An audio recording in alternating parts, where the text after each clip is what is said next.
पंतप्रधान नरेंद्र मोदींबाबत अपमानास्पद टिप्पणी करणं मालदीवला चांगलंच महागात पडलंय। काही तासातच याबद्दल मालदीवनं दिलगिरी व्यक्त केली, मात्र तोपर्यंत पर्यटनाला मोठा फटका बसला।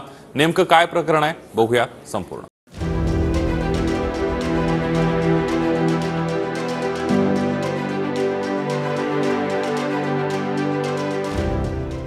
पंतप्रधान मोदींचा लक्षद्वीप दौरा मालदीवच्या काही मंत्र्यांच्या डोळ्यात खुपला आणि काही तासातच याची मालदीव सरकारला किंमतही चुकवावी लागली। लक्षद्वीपला जाऊन पंतप्रधान मोदींनी भारताच्या पर्यटनाला चालना दिली। ज्यांना साहसाला गवसणी घालायची आहे त्याने लक्षद्वीपला यायला हवं असं आवाहन मोदींनी केलं।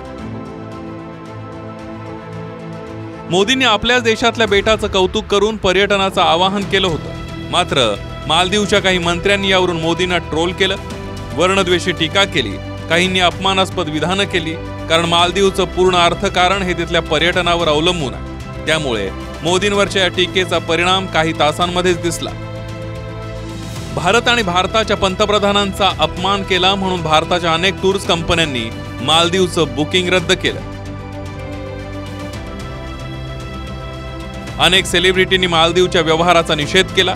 मालदीवच्या पर्यटनात सर्वाधिक वाटा भारताचा आहे, त्यात एकामागोमाग एक कंपन्यांनी मालदीवला धडा शिकवणं सुरू केलं आणि अखेरीस काही तासातच मालदीव सरकारला आपली चूक समजली।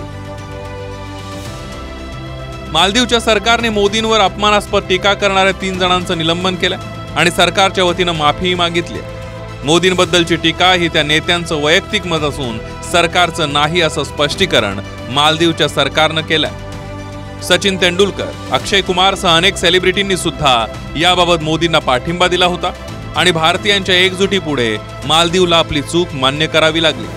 Bureau report, TV9 Marathi.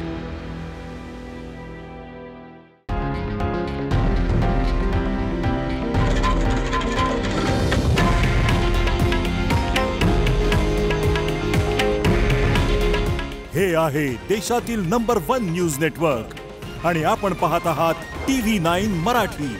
काळजी तुमची, हित महाराष्ट्राचं।